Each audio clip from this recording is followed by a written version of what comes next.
네, 함께 하나님의 말씀 보겠습니다. 다니엘서 1장 8절에서 16절, 구약 1231쪽쯤 됩니다. 다니엘서 1장 8절에서 16절까지 말씀, 우리 공동체 성경 읽기를 통해 함께 말씀을 듣도록 하겠습니다. 다니엘은 뜻을 정하여 왕의 음식과 그가 마시는 포도주로 자기를 더럽히지 아니하리라 하고, 자기를 더럽히지 아니하도록 환관장에게 구하니, 하나님이 다니엘로 하여금 환관장에게 은혜와 긍휼을 얻게 하신지라. 환관장이 다니엘에게 이르되, 내가 내 주왕을 두려워하노라. 그가 너희 먹을 것과 너희 마실 것을 지정하셨거늘 너희 얼굴이 처차하여 같은 또래의 소년들만 못한 것을 그가 보게 할 것이 무엇이냐? 그렇게 되면 너희 때문에 내 머리가 왕 앞에서 위태롭게 되리라. 환관장이 다니엘과 하나냐와 미사엘과 아사랴를 감독하게 한 자에게 다니엘이 말하되, 청하오니 당신의 종들을 열흘 동안 시험하여 채식을 주어 먹게 하고 물을 주어 마시게 한 후에 당신 앞에서 우리의 얼굴과 왕의 음식을 먹는 소년들의 얼굴을 비교하여 보아서 당신이 보는 대로 종들에게 행하소서. 그가 그들의 말을 따라 열흘 동안 시험하더니 열흘 후에 그들의 얼굴이 더욱 아름답고 살이 더욱 윤택하여 왕의 음식을 먹는 다른 소년들보다 더 좋아 보인지라. 그리하여 감독하는 자가 그들에게 지정된 음식과 마실 포도주를 제하고 채식을 주니라. 오늘 설교의 제목은 물살을 거슬러 올라가는 연어처럼입니다. 제목을 이렇게 전했는데 우리 호산나 찬양대 또 찬양이 은혜의 강가로네요. 은혜의 강가로 올라가는 연어처럼 이렇게 연결해서 생각하셔도 될 것 같습니다. 이번 달부터 이제 다니엘서 강해를 저희가 매일 성경을 통해 시작하는데요. 다니엘서 강해를 위해 이제 읽은 책 중에 불의한 시대 순결한 정의라는 책이 있습니다. 이 책에 보면 서두에 한 신학생 부부 이야기가 나옵니다. 남편은 이제 신학생 공부하는 학생이고 이제 그 집안의 모든 살림을 이제 아내가 이제 생계를 유지하죠. 제약회사의 이제 품질 관리사로 일하는 아내입니다. 그런데 그 가정 가운데 이제 회사에서 하루는 이제 검사를 하는데 잘못된 이제 약품이 오염된 약품을 발견을 한 것이죠. 그리고 그것을 상관에게 그대로 보고를 했습니다. 그런데 이 상관은 이제 한참 여러 가지 계산을 해보더니만 소위 비용을 절감할 수 있는 결정을 내리는 겁니다. 그 약품이 오염됐음에도 불구하고 그 약품을 그대로 출시하라는 지시를 내립니다. 그리스도인으로서 이 신학생의 아내는 신앙의 양심에 그건 거리끼는 일이고 그렇게 할 수 없습니다라고 단호하게 거절을 했죠. 그 정부의 규제 방침에 따라서 그 약이 출시되기 위해서는 그 검사관인 신학생의 아내가 분명히 사인을 해야 되기 때문에 그 약품이 출시되지 못하고 있었고, 이제 더 큰 압력이 그녀에게 다가옵니다. 금요일에 그 회사의 사장이 부르더니만 이제 토요일과 주일, 일요일 두 이틀의 시간적 여유가 있으니 잘 고민하고 월요일에 출근해서 출시될 수 있도록 거기다 사인을 하라라고 엄포를 놓은 것입니다. 만약에 사인하지 않으면은 당장 당신 해고시키겠다라고 협박을 한 것이죠. 그 해고 문제는 단순한 일이 아닙니다. 그동안 신학생으로서 남편이 공부하고 이제 그 공부를 마치고 또 사역자로서 앞으로 또 어떻게 사역할지 꿈과 또 사역의 미래를 설계하고 있었는데 만약에 해고당한다면 그 가정 가운데는 크나큰 이제 어려움이 있는 것이죠. 수년 동안 꿈꾸었던 그 모든 꿈과 미래가 이제 이틀간의 그 고민의 결정에 따라서 그것이 수포로 돌아갈 수도 있었습니다. 그리고 그동안은 이제 신학교에서만 배웠던 진리들, 그리고 교회에서 배웠던 것들, 하나님의 신실하심, 하나님의 보호하심, 하나님의 인도하심을 정말 믿느냐라는 그 문제 앞에 두 부부가 서게 되었습니다. 여기 이 부부는 이렇게 하나님의 말씀 또 믿음을 지키는 그 삶을 살아가려 할 때 이런 어려운 시험이 찾아왔을 때 그 시험을 잘 이겨낼 수 있었을까요? 오늘 본문에도 동일한 비슷한 이야기가 나옵니다. 다니엘과 세 친구 이야기이고 또 오늘 우리들의 이야기입니다. 우리가 예수님 믿고 구원받아 신앙생활하면 당장 그 시간부터 비단길 꽃길이 열리는 것이 아니라 말씀대로 순종하고 신앙인으로서 신앙의 양심에 따라 살아가려고 하면은 어려운 일들이 꼭 생깁니다. 세상의 어떤 가치관, 세상의 통속, 세상의 관념과 배치되는 그런 일들이 있기 때문에 그러한 일들을 앞에 설 때 희생해야 되고 이런 협박을 당할 수도 있고 손해를 볼 수도 있고 여러 가지 위험이 있는 것이죠.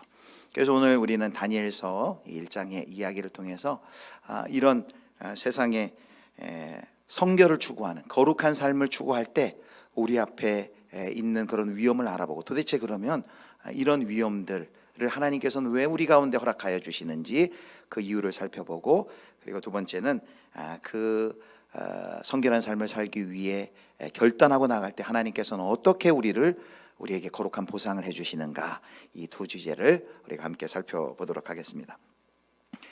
다니엘은 주전 605년 바벨론이 이스라엘을 1차 침공했을 때 다니엘과 세 친구들과 함께 또 그 당시 이스라엘의 왕과 함께 바벨론으로 포로로 끌려갔죠.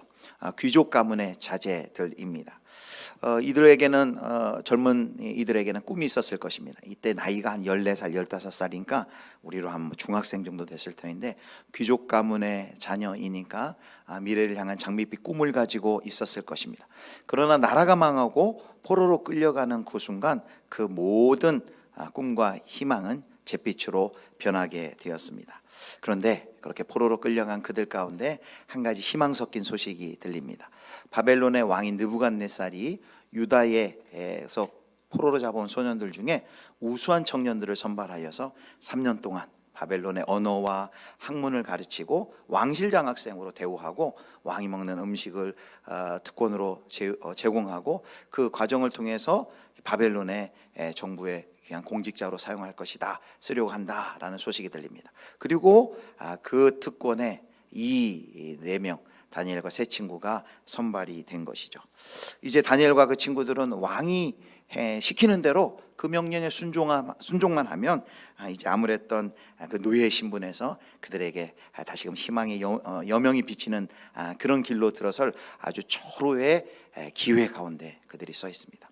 그런데 어찌된 일인지 오늘 본문 1장 8절을 보면 그들이 이 왕의 이 제안에 대해서 퀘스천 마크, 질문을 합니다. 이대로 우리가 해도 되는 것인가? 이렇게 해도 하나님이 기뻐할 것인가? 라는 그 질문을 합니다. 자, 1장 8절 말씀을 보겠습니다. 자, 우리 1장 8절 같이 읽겠습니다. 시작. 다니엘은 뜻을 정하여 왕의 음식과 그가 마시는 포도주로 자기를 더럽히지 아니하리라 하고 자기를 더럽히지 아니하도록 환관장에게 구하니. 아멘. 이 10대 청소년들이 뜻을 정했어요. 이 본문을 읽을 때마다 소망이 생겨요. 야, 우리 10대들, 우리 중학생들, 우리 고등학생들, 청소년들이 정말 하나님 앞에서 뜻을 정한 인생으로 살면 얼마나 좋을까 하는 그런 소망이 생깁니다. 다니엘이 나이가 많았던 때도 아니에요. 청소년 시절에 그의 친구들과 함께 뜻을 정했는데 무슨 뜻을 정했느냐? 아시는 대로 왕의 음식과 그가 마시는 포도주로 자기를 더럽히지 아니하겠다라고 뜻을 정합니다. 여기 왜 왕의 음식과 그가 마시는 포도주를 마시는 것이 자기를 더럽히는 일인가? 성경에는 이유가 정확히 나오지 않지만 우리는 유추해 볼 수 있습니다. 이 왕의 음식과 또 포도주, 이것은 이방 신들에게 제사 지낼 때 그 음식이 바쳐졌기 때문에 그 바쳐진 음식을 먹는 것은 율법의 정결례를 범하고 자기를 더럽히게 하는 것이라 그들이 믿었기 때문일 수 있습니다. 또 다른 동족들은 다 고생하고 포로가 되어서 고생하고 학대받고 있는데 자기 자신들만 이런 기름지고 풍요로운 음식을, 진수성찬을 먹는 것을 못내 감당할 수 없기 때문에 그 음식을, 밥상을 물렸을 수도 있습니다. 어쨌든 이 왕의 제안을 거절하는 것은 쉬운 일이 아니었어요. 이 일이 생각만큼 그냥 뭐 밥 안 먹겠다, 우리는 그냥 고기 안 먹겠다, 채소 먹겠다, 그 정도가 아니라 이 거부가 의미하는 바를 1장 10절의 그 환관장의 이야기를 통해서 우리는 엿볼 수 있습니다. 자, 1장 10절 말씀을 우리 호산나 찬양대가 읽겠습니다. 시작. 환관장이 다니엘에게 이르되 내 주 왕을 두려워하노라. 그가 너희 먹을 것과 너희 마실 것을 같은 또래의 소년들만 못한 것을 그가 보게 할 것이 무엇이냐. 그렇게 되면 너희 때문에 내 머리가 왕 앞에서 위태롭게 되리라 하니라. 아멘. 마지막에 보면 이런 말이 있죠. 너희 때문에 내 머리가 왕 앞에서 위태롭게 되리라. 위태롭게 되리라. 이렇게 얘기합니다. 무슨 얘기입니까? 야, 니네 요청대로 했다가 니들 혹시 마르거나 얼굴에 혈색이 나빠지면 나 그대로 내 모가지가 잘리게 생겼어. 나 그대로 그날이 제삿날이야. 너 그거 알고 얘기하는 거야? 이렇게 그들 가운데 얘기하는 것이죠. 왕의 그 특권을 거절하는 것은 단순히 밥 안 먹겠다는 정도가 아니라 이것은 자칫 반역으로 비칠 수도 있고 목숨을 잃을 수도 있는 아주 위험스러운 그런 일이었습니다. 사랑하는 성도 여러분, 자신을 더럽히지 않고 믿음을 지키려고 했던 이 다니엘과 세 친구들 가운데 이 믿음을 지키려 하는데 어떤 일이 일어나요? 위험한 상황 가운데 그들이 몰리게 됩니다. 우리도 믿음을 지키기 위해서 손해 볼 때도 있겠죠. 조금 희생할 수도 있습니다. 그런데 이것이 더 심해지면은 위험한 지경에까지 빠질 수 있는 것이 바로 우리의 믿음을 지키는 일입니다. 실제로 지금은 우리가 그런 시대는 아니지만 일제 시대만 하더라도 우상 숭배라고 여겼던 그 신사 참배를 거절했던 주기철 목사님, 이런 우리 신앙의 선배들은 정말 생명을 드려야만 했습니다. 믿음을 지키기 위해서. 그런데 이 시대는 그때보다 시대가 나아진 게 아니라 이 시대는 오히려 그때는 적색 순교라고 하면 이때는 백색 순교의 시대라고 말합니다. 이때 이 시대는 너무 다양하게 이게 신앙을 이렇게 하면 지키는 건지 이렇게 하면 거절하는 건지 그 옛날 일제 시대는 너무나도 명확했어요. 흑과 백이 명확해서 이렇게 하면은 이건 잘못된 것이다. 나는 생명을 드린다.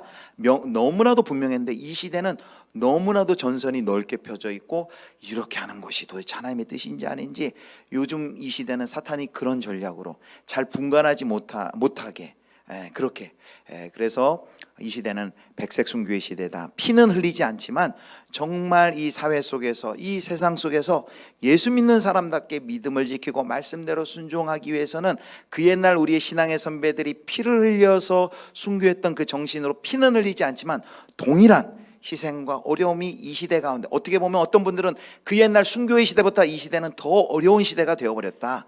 신앙을 지키기에 그런 시대가 되었다라고 이렇게 이야기를 합니다. 분명한 것은 우리가 성결함, 거룩함을 추구해 나가려는 우리 그리스도인들 가운데 분명한 이런 손해와 위협이 우리 앞에 놓여 있다는 분명한 그 사실입니다. 자, 그렇다면 우리가 믿음을 지키는데 우리가 이제 예수 믿으면 그것이 끝이 아니고 믿음을 지키려고 하려면 그 앞에 어려움들이 있고 이런 시험들이 분명히 있는데 그렇다면 왜 하나님께서는 이런 시험들을 우리 가운데 허락해 주시는가에 대해서 우리가 살펴보려고 합니다. 그래서 우리가 이제 믿음을 지키려면 아주 작은 일에서부터 우리가 지켜나가고 또 불편해하고 또 손해를 보는 그런 일들을 이제 시작을 해야 되는데 그래서 기운실 같은 데서는 자발적 불편 운동이라고 해요. 올해가 이제 10년째 되는 애인데 예수 믿는 사람이라면 이왕이면 하나님의 말씀을 지키기 위해서 그냥 그런 때가 올 때 하기보다는 적극적으로 우리가 좀 손해보고 희생하자 그런 취지로 기독교 그 윤리를 지켜나가자는 운동을 지난 10년간 해왔는데 이제 우리 앞에 이런 어려움이 닥칠 때 우리가 말씀을 지키려면 반드시 거스름이 있거든요. 반드시 반대가 있거든요. 그럴 때 오늘 이 시각으로 한번 다시 보자는 거예요. 오늘 세 가지 시각을 말씀드릴 텐데 그 시각으로 다시 보면은 그 문제를 다시 보면은 우리가 예수님 믿고 말씀 지키고 신앙을 지켜나가고 거룩하게 살고 성결하게 사는 것이 하나님께서 그렇게 살 때 하나님이 이런 시험을 주는 것이 이런 유익을 나한테 주시기 위해서 이런 의도를 가지고 계시는구나 라는 그 시각을 가지신다면 이제 우리 가정과 직장과 일터에서 그런 어려움이 있을 때 더 그것과 잘 싸워서 이겨나갈 수 있을 것입니다. 자, 우리가 가져야 할 시각, 우리가 말씀 지키고 또 신앙을 지키고 거룩하게 성결한 삶을 살아가도록 우리가 결단하고 뜻을 정할 때 이런 어려움이 있을 때 그 어려움은 그 이유는 무엇일까요? 하나님 뭘 의도하는 것일까요? 자, 첫 번째입니다. 자, 첫 번째 우리 같이 한번 읽겠습니다. 시작. 우리 앞에 놓여 있는 영적 전쟁을 준비하도록 하기 위해서이다. 아멘. 첫 번째는 이제 준비하심이라 할 수 있어요. 그 일 자체도 영적 전쟁이지만 이렇게 한번 생각해 보자는 말입니다. 그 일을 통하여서 하나님께서 무언가 더 큰, 우리 앞에 닥칠 더 큰 싸움과 전쟁을 하나님께서 예비하고 준비시킨다라고 생각을, 우리가 그런 관점을 가지자는 거예요. 왜냐하면 그것이 어떻게 가능하냐면 다니엘서 1장을 보면 1장에 이런 그들을 향한 어려움이, 다니엘과 세 친구가 이겨내야 할 어려움이 있었지만 2장부터는 더한 어려움이 나와요. 이제 2장, 3장, 4장, 5장, 6장, 7장부터 12장까지는 환상이 나오고 6장까지는 역사적인 이야기인데, 마지막 그 6장 백발이 된 다니엘이 백발이 되었을 때까지도, 그 노년에까지도 그에게 오히려 백발이 된 그 노년에 보면 그의 생명을 앗아갈 큰 협박과 위협이 그 앞에 닥칩니다. 그런데 그 협박과 위협을 6장에 보면 여러분 알듯이 그 사자굴에 던져질 때 다니엘이 멋지게 성전으로 향하여 올라간 2층으로 올라가서 거기서 기도하고 그 유혹을, 그 시험을 이깁니다. 생명을 위협하는 그 시험을 이깁니다. 여러분, 그 시험이 그렇게 이길 수 있는 백절불굴의 그 단단한 믿음의 용기와 신앙이 여러분 언제 형성되었을까요? 오늘 1번에 우리 방금 얘기한 첫 번째 주제처럼 그런 시험들이 그냥 갑자기 어느 날 그가 성령 충만받고 성령의 능력을 받아서 그랬던 것이 아니라는 거예요. 벌써 10대 시절부터 이런 시험을 통해서 하나님께서 더욱더 큰 시험과 고난과 환난을 준비시켰다라는 것입니다. 그래서 여러분, 이런 어려움들이, 그리고 우리가 찾았을 때 해도 되고 안 해도 되는 그런 일들이 있어요. 그런 어려움이 찾아올 때 이런 시각으로 보는 겁니다. 내가 이 문제를, 이 시험을, 내가 이 문제를 맞서 내가 말씀을 지키고 좀 손해보더라도 이거 지키면 더 앞으로 큰 잘못과 어려움을 하나님께서 이 일을 통해서 나를 분명히 준비시켜 주실 것이다 라고 여러분 믿으시길 바랍니다. 여러분, 주님이 우리를 버리셔서 그런 어려운 시험을 우리에게 당하게 한 것이 아니라 주님을 버리신 것이 나를 준비시키기 위해서, 그 일을 잘 이겨내고 다니엘과 세 친구들처럼 그 일을 통하여서 세상과 한번 맞서고, 그래서 더 저항력도 기르고 더 힘내서 이후에 더한 시험과 어려움이 분명히 있을 때 그것을 담대히 이길 수 있도록 하나님께서 더 큰 전쟁을, 더 큰 영적인 싸움을 준비시키기 위해서 우리에게 이런 세상과의 맞대응, 이런 어려움들, 시험들이 우리 가운데 있다라는 것입니다. 자, 저도 그런 예를 이제 경험을 했습니다. 제가 이제 목사 안수 받고 한 2년 3년 목회 초기에 경험했던 일인데요. 저는 제 생에 이제 그런 일은 경험 안 할 줄 알았어요. 뭐냐면 제가 섬기던 교회가 깨어지고 와야 된 그런 경험을 제가 이민교회에서 했습니다. 이민교회에서 유학생 시절에 이제 청년부를 섬겼는데 교회가 참 평안했고, 교회가 어려움이 없었고, 교회가 그 도시에서 가장 한인들이 많이 모이는 그런 교회가 될 정도로 교회가 좋았습니다. 그런데 교회가 너무 평안하고 그럴 때 사탄의 시험이 있었어요. 사소한 문제였는데 그것으로 인해서 담임 목사님과 성도들이 서로 오해를 하기 시작했어요. 그걸 빨리 풀었어야 되는데 자존심 싸움이 되고, 그러다 보니까 서로 용서하지 않고 더 감정이 격해지고 이 싸움이 너무나도 크게 됐습니다. 중간에 제가 부교육자니까 담임 목사님을 만나서 이야기해보고, 담임 목사님이 이거 오해하셨어요, 푸셔야 됩니다, 먼저 잘못했다고 이 부분 솔직히 사과하셔야 됩니다, 그런 얘기도 하고, 성도님들한테는 찾아가 성도님들이 좀 이해해 주세요, 아마 이런 사이에서 중간에 제가 껴가지고 중간에 낀 사람이 더 어렵게 된 것이죠. 제 마음 가운데 그 교회를 좀 사임하고 싶었어요. 너무 어렵다. 교회에 가려면, 주말에 교회를 가려면 마치 지옥문을 열고 교회 문을 들어가는 것 같은 그런 마음을 느낄 정도로 너무 힘들었어요. 사임하고 싶었어요. 그만두고 싶었어요. 그런데 목회자 양심상 도저히 성도들이 이렇게 어렵고 힘든데, 교회는 어려운데 먼저 사임하는 건 이건 아니다라는 마음이 들어서 제가 끝까지 한번 버텨보기로 했습니다. 내가 해고를 당할 그때까지 내가 내 스스로는 안 나가겠다라고 그렇게 다짐을 했어요. 많은 어려움이 있었고, 또 양쪽에서 이렇게 또 비난을 받기도 하고, 그런 상황 가운데 하루는 전화가 왔어요. 담임 목사님이 전화 와서 너무나도 기쁜 소식을 저한테 전해줬어요. 김정일 목사 내일부터 교회 나오지 마 하고 해고 전화를 저한테 해주셨어요. 화가 나셔서 얼마나 기쁘던지 그 전화 받고 할렐루야, 감사했어요. 하나님, 제가 그래도 제 발로 나가지 않고 끝까지 그래도 제가 할 바를 조금이라도 해서 감사합니다. 저는 그 일을 생각하면 지금도 안타까워요. 어떻게 하다가 그리스도의 몸된 교회가 이렇게 와야 돼서 완전히 그냥 공중분해다 다 흩어졌어요. 그런 일들이 이민교회에 일어날 수 있어요. 왜 이런 시련이 나한테 있었지? 왜 이런 어려움이 나한테 있었을까? 그런 생각을 해볼 때 제가 목회 초년에 그런 경험을 했기 때문에 그 이후에 목회를 하면서 성도들과 성도들과의 갈등, 성도들과 교육자와의 갈등, 교회에 어려운 시험이 어떤 일이 닥쳐올 때에 이게 어떤 모양으로 닥쳐질지 그 시련을 통해서 제가 배우게 됐고, 그리고 그 시험을 통과하는 동안에 더 큰 앞으로 나에게 저의 목회 이제 평생 해나갈 그 목회 인생에 있을 그 어려움들, 시험들, 그 영적인 싸움들을 이길 수 있도록 맞서 싸울 수 있는 그런 저항력, 준비를 하나님께서 저에게도 해주셨던 것이죠.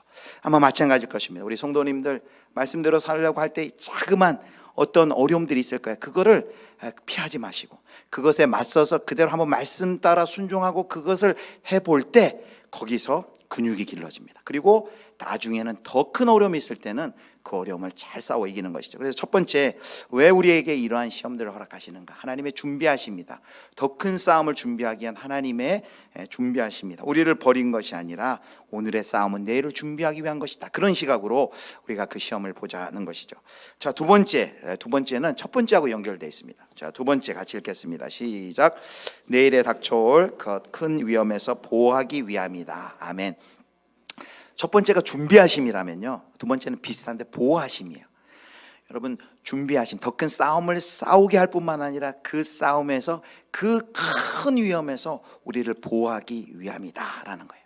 여러분, 때때로 그 공직자 청문회 볼 때 여러분들 참 이렇게 안타깝게 보는 경우가 있어요. 야, 저분이 만약에 나중에 그 옛날에 나중에 장관이 될 걸 생각했으면 저때 저 유혹 그대로 가지고 있었을까?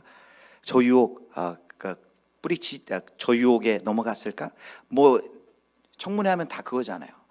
뭐 위장 전입, 다운계약서 작성, 그리고 뭐 뇌물수수 이런 거잖아요. 근데 그런 것이 걸려서 나중에 어떻게 돼요? 그 영광스러운 섬길 수 있는 귀한 그 공직자 직분을 막 포기해야만 하는 그 대국민 사과하고 오히려 안 나왔으면 되는데 오히려 나와가지고 망신당하는 그런 것을 보잖아요. 그때 그 유혹의 시기에 그것과 싸워서 이겼더라면 그런 어려움이 없을 터인데, 그래서 오늘 두 번째는 보호하심이라는 거예요. 이 일들, 어려운 말씀대로 순종을 할 때 생기는 그 공격과 위협을 그냥 단순히 시험으로 여기는 것이 아니라 이 문제를 잘 싸워 이기면 하나님께서 더 큰 어려움과 위험이 있을 때 나를 미리 이 문제를 통해서 나를 보호해 주실 것이다 라고 그렇게 우리가 여기는 것이죠. 오늘 싸움으로 오늘 우리가 이 싸움, 믿음의 싸움 잘 싸울 때 하나님께서 더 큰 싸움을 준비해 주실 뿐만 아니라 더 큰 싸움 속에서 우리가 당할 그 어려움을 하나님께서 보호해 주시는 줄 여러분 믿으시기를 축복합니다. 세 번째입니다. 세 번째. 자, 비슷한 주제인데요. 같이 읽겠습니다. 시작. 타협은 더 큰 손해로 이어질 수밖에 없기 때문이다. 아멘. 우리 속담 중에 호미로 막을 거 뭐 가래로 막는다 이런 거 있죠. 미연에 그것에 미연에 방지하고 미연에 그 손 썼더라면 나중에 더 큰 문제가 되지 않을 텐데 작은 욕심, 작은 유혹 그거 이기지 못하고 그거 그냥 눈 감고 그거 별로 중요한 일로 여기지 않다가 나중에 더 큰 문제가 되어서 큰 손해 입을 수 있습니다. 큰 어려움을 입을 수 있습니다. 그런데 오히려 미연에 그것을 방지해서 그것을 하나님께서, 우리는 시간 속에 갇혀 있기 때문에 다 할 수 없어요. 그러나 하나님은 우리의 인생 전체를 보시고 영원을 보시는 그 하나님께서 그 시험을 통해서 그것을 잘 이김으로써 그 손해로부터 손해를 당하지 않도록 손해를 이겨낼 수 있도록 그렇게 하나님께서 그 시험을 준비시켜 줬다라고 우리가 이해를 하는 것이죠. 자, 세 가지입니다. 우리가 말씀을 지키려고 성결한 삶, 거룩한 삶을 살려고 하면 분명히 어려움이 있고 불편하고 손해 볼 수도 있다는 거예요. 그런데 그때 그렇게 생각하자는 거죠.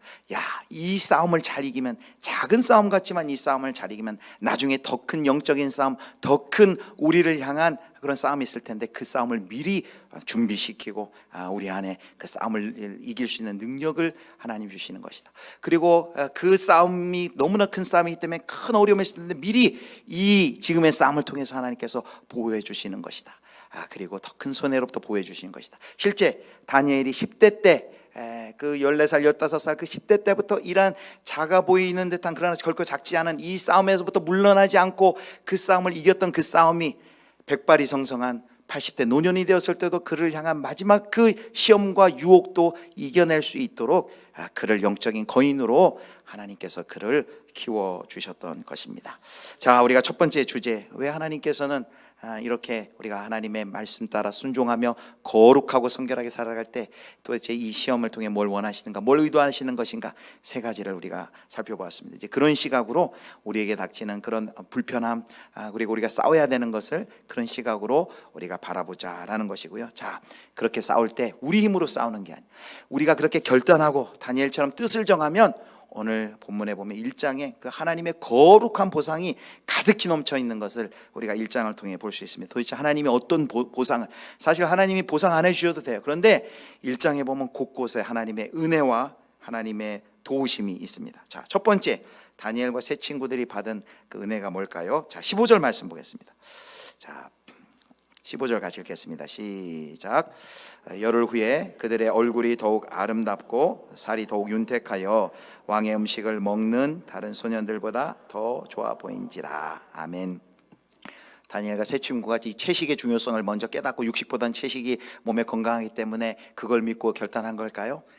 채식이 건강에 좋다는 걸 믿은 게 아니라 하나님을 그들은 믿은 것이죠. 그렇게 하나님을 믿고 우리가 왕이 주는 육식 먹지 않아도, 고기 먹지 않아도 하나님이 우리에게 건강을 주실 것이다, 하나님이 이 위기를 이기게 해줄 것이다, 그런 믿음이 그들 가운데 있었습니다. 그런데 그 믿음대로 하나님이 그들에게 건강을 주셨어요. 채식과 물만 먹었는데도 오히려 왕의 음식을 먹는 다른 소년들보다 더 건강하도록 만들어 주셨어요. 하나님이 그들에게 건강의 복을 주셨습니다. 자, 두 번째, 그들에게 하나님께서 생명을 지켜주셨어요. 이 건강, 단순히 건강만 주신 것이 아니라 그 채식을 먹어서 얼굴이 환함으로써 그 왕의 명령을 반역하면 죽게 되는 그 위기 가운데서 그들을 하나님께서 보호해 주시고 환관장도 더불어서 보호해 주시는, 생명을 지켜주시는 역사를, 그 은혜를 보여주셨습니다. 또 세 번째, 여기 1장에 보면요, 그 바벨론의 그 왕궁에서의 그 교육 과정 가운데도 하나님께서 지혜를 주셨어요.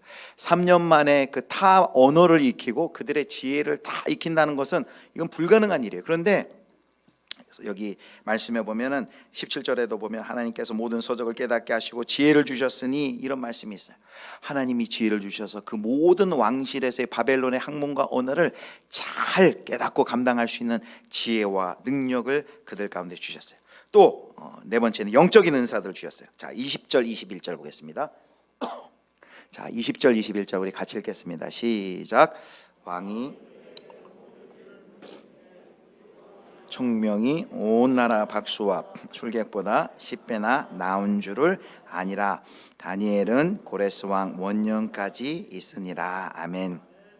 왕이 그들이 교육을 잘 받았는가 못 받았는가 살펴보고 보기 위해서 질문을 던집니다. 근데 너무 대답을 잘하는 거예요. 근데 이들의 지혜가 여기 보면 몇 배라고 그랬습니까? 다른 나라 박수와 술객보다 몇 배나요?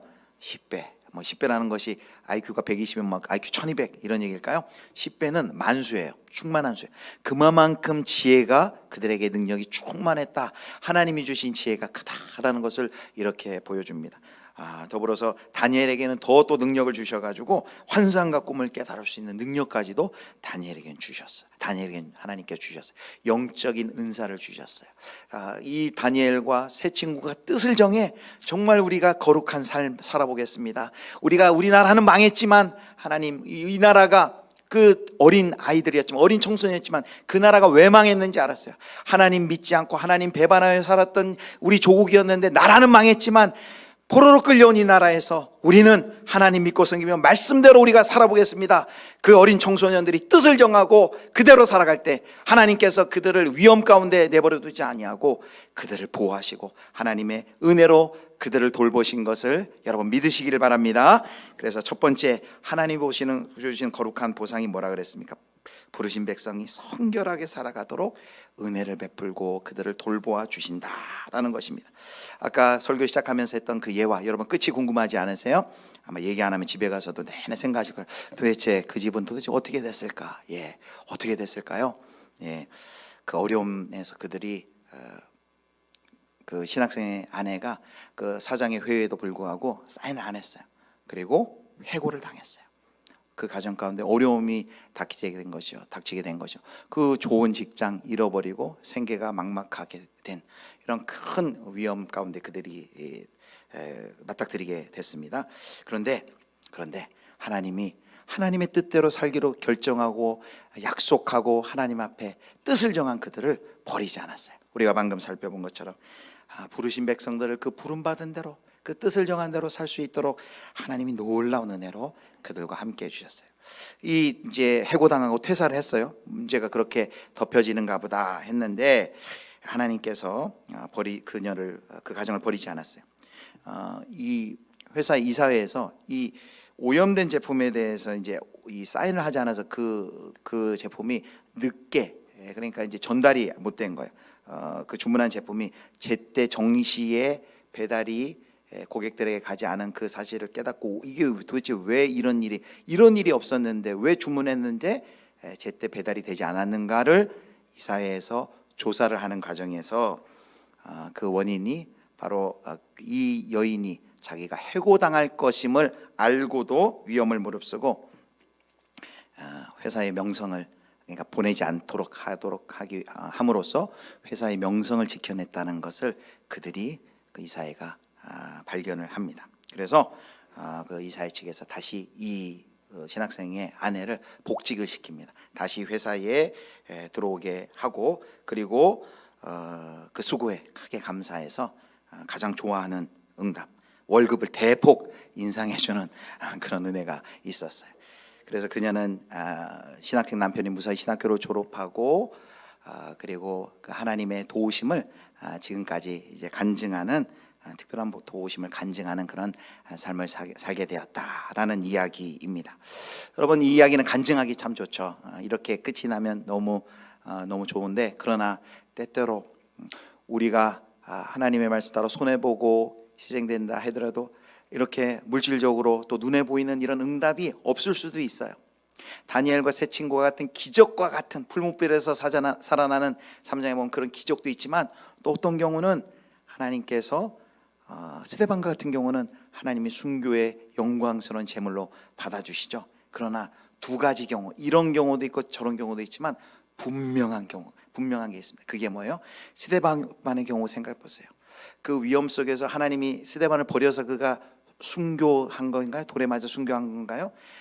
사도행전 7장에 보면 하나님이 마지막까지 그 스데반을 얼마나 사랑하시고 그를 붙들고 계신지 보여줍니다. 예수님께서 평소에는 보좌에 앉아 계세요. 앉아 계신다는 건 통치한다는 거예요. 그런데 보좌에 앉아 계신 그 예수님이 그 순간 스데반이 돌에 맞아 죽는 그 위험한 그 순간에 예수님이 벌떡 일어나세요. 왜 예수님이 벌떡 일어났을까요? 성경에서 일어나는 것은 변호사의 자세예요.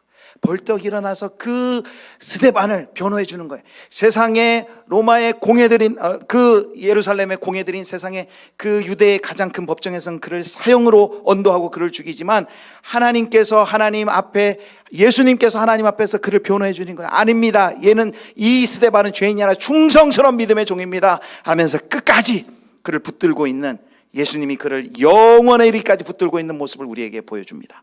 사랑하는 성도 여러분, 하나님의 보호하심은 잠깐 이 땅에서뿐만이 아니라 영원히 우리를 보호하시는 줄 여러분 믿으시길 바랍니다. 스데반의 눈을 열어서 하나님께서 그의 영광을 보게 하여, 스데반이 마지막에 뭐라고 했습니까? 보라, 예수님께서 보좌 우편에 서신 것을 내가 보노라 라고 말하고, 예수님이 하셨던 똑같은 기도처럼 저들의 죄를 용서해 달라고 하고 기도하며 장렬하게 순교의 자리에 들어가는 것이죠.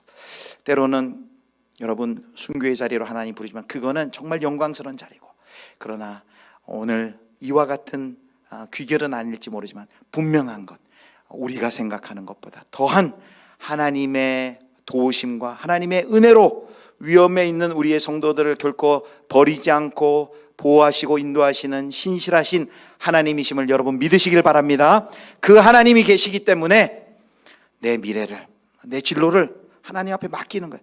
내가 이렇게 살다가 내가 다시 하나님께서 복직시켜 주실지, 다시 하나님께서 어떻게 하실지 그거는 그리 아니하실지라도 3장의 다니엘의 세 친구도 똑같은 고백이에요. 그 주권은 하나님께 맡기고 내가 믿는 것은 하나님의 구원은 영원하고 하나님의 인도는 영원하다라는 것을 그것을 믿고 믿음의 결단으로 순종함으로 나아가는 것이죠. 자, 두 번째, 하나님의 놀라운 은혜, 영원한 돌보심이 있다 그랬는데 두 번째는 그 하나님의 놀라운 돌보심과 또 하나님의 은혜와 돌보심을 증거하는 삶을 우리가 이제는 살아간다라는 것입니다. 사랑하는 성도 여러분, 다니엘과 그 세 친구들의 이 이야기가 아마 주변의 그 유대 공동체에 퍼졌을 것입니다. 그 어린 청년들의 그 믿음의 이야기를 두고 그 어른들이 여러분 얼마나 감동이 되었을까요? 마찬가지예요. 우리 예수비전교회 그 10대 아이들이 믿음을 지키려고 하는 그 신앙의 작은 결단을 들을 때 우리 어른들은 어떻게 될까요? 마음이 아마 감동되고 나는 이래서는 안 되지, 나도 믿음 지키며 살아가야지, 이런 아마 자극과 도전이 될 것입니다. 마찬가지, 이제 이 다니엘과 세 친구를 통해서 뭐가 전해져? 이때까지 사람들은 그렇게 생각했어요. 하나님은 우리를 버리셨어. 우리가 하나님 잘 믿지 않으니까 하나님께서 우리를 버리셔서 바벨론에게 망하게 하셨어. 그렇게 온 민족이 생각하고 있었어요. 그런데 다니엘의 그 시험을 통해 다니엘과 세 친구의 이런 믿음의 뜻을 정한 결단과 그것을 하나님이 어떻게 은혜를 베풀어 주시고 그들을 구원해 주시는지를 보면서 그들이 깨달은 건 뭘까요? 하나님 우리를 미워해서 버린 게 아니구나. 하나님이 여전히 지금도 살아계시는구나. 하나님이 지금 우리와 함께 하시는구나. 하나님이 우리를 지켜주시는구나. 그들을 다니엘과 세 친구를 통해서 그 증거를 아무 말 하지 않아도 그 말씀에 순종하는 거룩한 삶을 살기 위한 그들의 그 결단을 통해서 그 하나님의 신실하심, 하나님의 보호하심을 다니엘과 세 친구가 이제 증거하는 삶을 살게 된 것이죠. 사랑하는 성도 여러분, 우리 주변과 이웃에서 우리가 언제 은혜를 받고 언제 우리가 도전이 되는가 보면요, 목장 나눔하는데 목장 식구 중에 한 분이 이렇게 어려운 때에 나 같으면 저렇게 못할 텐데 세상 사람들 같으면 세상의 어떤 물질의 유익을 위해서 그리고 어떤 출세를 위해서 그냥 눈 딱 감고 그거 안 할 텐데 그런데 그 성도님, 그 집사님 그럼에도 불구하고 순종하고 희생하는 그런 모습 볼 때요, 하나님이 그 성도님 통해 그 목장 가운데 놀라운 은혜를 부어줘요. 마음에 감동이 되고 이거는 뭐 어떤 명설교가가 한 설교보다 더 큰 은혜와 감동이 있어요. 우리 집사님처럼 나도 저렇게 한번 멋지게 말씀 지키며 한번 나도 살아봐야지 하는 그 결단이 오고요, 그 순종하고 그 결단하고 그 하나님을 향한 그 몸부림을 볼 때마다 얼마나 큰 은혜가 나는지 모릅니다. 이렇게 하나님 앞에 뜻을 정하고 말씀 따라 순종할 때 하나님의 그 도우시는 놀라운 은혜와 영원히 돌보시는 그 은총을 먼저 경험하고 이제는 어떤 삶을 살게 된다고요? 그 하나님의 그 신실하신 은혜와 도우심, 돌보시는 그 하나님을 이제 증거하는 삶을 이제 우리가 살아갈 수 있게 되는 것입니다. 말씀을 맺도록 하겠습니다. 오늘 설교의 제목이 뭐라고 했습니까? 물살을 거슬러 올라가는 연어처럼. 여러분 혹시 연어 이렇게 올라오는 거 보신 적 있어요? 우리 한국엔 남대천이 굉장히 연어로 유명한데, 저는 이렇게 연어가 이제 성어가 돼서 태평양에 나가 있다가 남대천까지 올라오는데 한 2만 킬로를 올라온대요.